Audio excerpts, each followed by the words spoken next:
Okay, boys and girls, we're going to do a little something different today. As you can see, clear sunny skies, stark contrast to yesterday. Yesterday, we were supposed to go to the track. Obviously, it didn't happen. We had some thunderstorms roll through.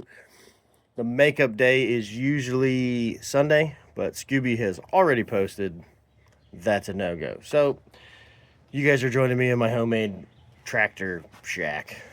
Um, it's called that because I store tractors in here. Uh, this is my 1980-ish International 244.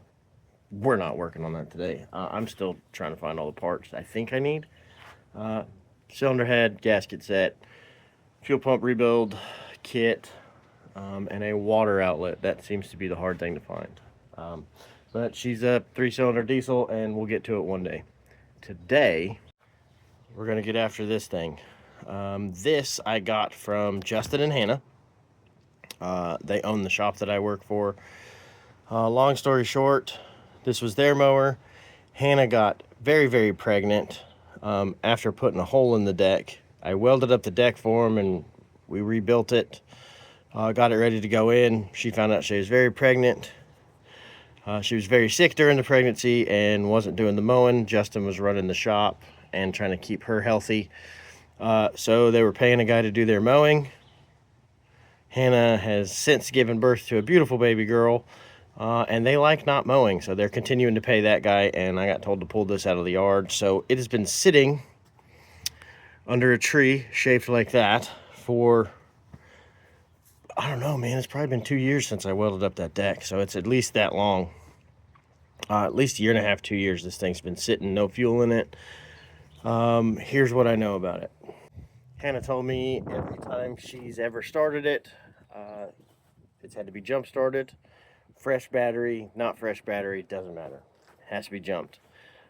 You could be out mowing, and I can't remember if she said once you jump start it the first time of the day it's good, or if you have to jump start it every time. Either way, that's not right. This thing has a number of safety switches on it so that you can't start it and it take off and mow over the neighbor's dog. One of which is the seat pressure switch. I can easily get to that, bypass it.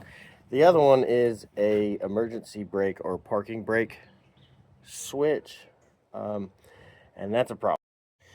The switch would be attached to this control here, and as you can see, all that happens is the bar bends because that bar seems to be very stuck, or the shoes are stuck or something. The good news is it's stuck in the released position. So I'm going to ignore the fact that it's stuck for now and try to find the safety release switch and bypass it. I am getting power to the starter. I'm not getting the start signal to the starter. So I've got to trace backwards from there. I don't have a wiring diagram for this. I'm sure they're online. We're just going to wing it. So got my trusty multimeter out. We're going to start backwards tracking some stuff. See if we can't find why we're not getting signal to the starter. Try to get this thing cranking today. Okay, so after tons of tracing and finding, the switch is down under here. And it does crank. And it does fire on starting fluid. So now, let's see if we can get fuel to it. I can't tell if I got fuel in here or not. So let me grab some pliers, open it up, see if we got fuel running. I did just put some fresh 93 octane in here.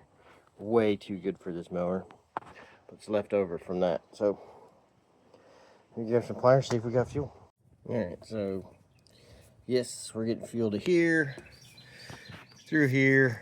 And the question now is, are we getting it past any of this and into the carburetor? So let's check. I think we might have this little clicky clacky deal down here. That is an electric fuel pintle. I've had to replace them on just about every mower I get. All of these. I've had to have one of those put on. And if that's not clicking, it'll never run. Think of it as an electronic needle and seat. So rather than using a float that raises up and lifts the needle with a rubber tip out of a hole to let fuel in, It's an electronic magnet, and it's got a needle in it like,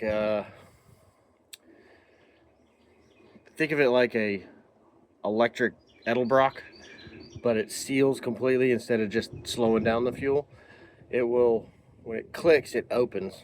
Fuel can come in. When it unclicks, it shuts off, and what it does is it just pulses the whole time the thing's running and lets the correct amount of fuel into the carburetor. I have no way right now to check while it's cranking or running because it's on this side of the carburetor and I'm over there holding the safety switch in and turning the key. So this might be something that requires another set of hands in a little bit, but let me see if I got fuel to the carburetor before we even worry about that. All right, we got a trickle of fuel, so we'll go ahead and put that back together and look at the next deal. Okay, so the verdict is yes, it runs. Not happily right now. I do believe that pintle is stopping us up, so I'm gonna go ahead and actually order it because they're usually like $8, and I'll get that coming regardless. The only other thing is this is kind of a rudimentary fuel pump. I'll see if there's any parts for that, but it kind of is just a diaphragm, nothing special, and it's not leaking. So some things to look at, but hey, it runs. I'm gonna make a bypass for that switch because this needs to be bolted on to operate the mower. I've still got to finish rebuilding the deck and get a new belt for it. Get that pintle on. I'll have to reseal both front tires, get them to hold air, or buy new ones, they're cheap. And then we'll just fix problems as we go. But that's about as far as we're going to be able to get on it today. We just need parts and get to that point where you can only do so much for free. Yeah, I guess we'll finish this video. I'll show you guys my tractor. All right, this is my 1980-ish International 244 diesel. She's a looker, ain't she? Got her off the neighbor. The neighbor had like 3 tractors sitting around. And this one, his dad actually bought pretty close to new in the early 80s. He thinks it's an 80. I haven't run the serial number yet. Overheated on him one day, parked it. It's been sitting out behind his garage for 20 years. He used it after Hurricane Sally, which was in 2019 or 2020. It predates COVID by just a tiny bit. That's how I remember it. And this area down here got hit pretty hard. And coincidentally, the lot we're on, this property hadn't been touched, mowed, nothing since Sally. So we got some cool stuff going on around here. But anyway, back to the truck. It's a super cute Mitsubishi 3-cylinder diesel. If you can see it right down here, we've got a cracked water neck, which is cracked in 2 places, here and here. I went to go just pull the bolts on it, and them jokers are going to break. So I just wanted to get it fired up without water in it. Take the cap off, put a hot battery in it, crank it up like an ether baby with the inlet off, and you get exhaust out the radiator. So pretty cut and dry that we've got a bad head gasket. I can't seem to find the 3-cylinder head anywhere. I find 4 cylinders all the time, so I'm having a couple roadblocks with that. I can't find the water neck anywhere. I'll probably have to end up taking it off, bolting it down to a bench, and just welding it. It's only got to hold like 16 psi, so that's not the end of the world. I can fix that if I have to. It is aluminum. And then this fuel pump over here, it's probably been sitting about a year since I've hauled it over here. Just got, if you're watching the channel, you can see I've got projects on projects. I'm aware it's my own fault. I don't need you to tell me. But we'll get back to it. because I've got some use for it. Just got a sweet 3-point. Bought this box blade from a coworker that has rippers on it, so I can do that driveway when the time comes. We're hoping to sit the house over there, so the driveway will split, and then that'll just go over to the shop.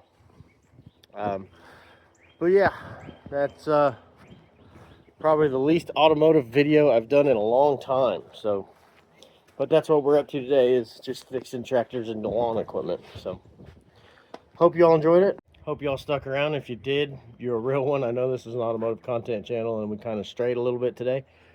But we're gonna get back in the shop, get back after it. Next week we are racing in SoCo X, which means we'll be up there Friday and Saturday up at Mobile Dragway. Truck's going to be on motor and foot brake. Just honestly looking for 7s. Keeping it real light, real chill, real slow. But we're putting new tires on it this weekend, front and rear. Got some front runners coming, and cranking some timing in it. Got the throttle linkage figured out, so we should have full throttle all weekend. So that's probably good for a couple tenths. And then the rest is just on me and my own head. So we will see you out there. If you guys go to the track, we will be there. If not, you can watch it here. Drop a like, drop a comment. Tomorrow, I can't guarantee it, but we're going to try to get back in the shop and work on the 66. That one's been getting neglected a real long time now. So going to try to get back after it. Hope y'all have a good one. God bless, and enjoy the rest of your week.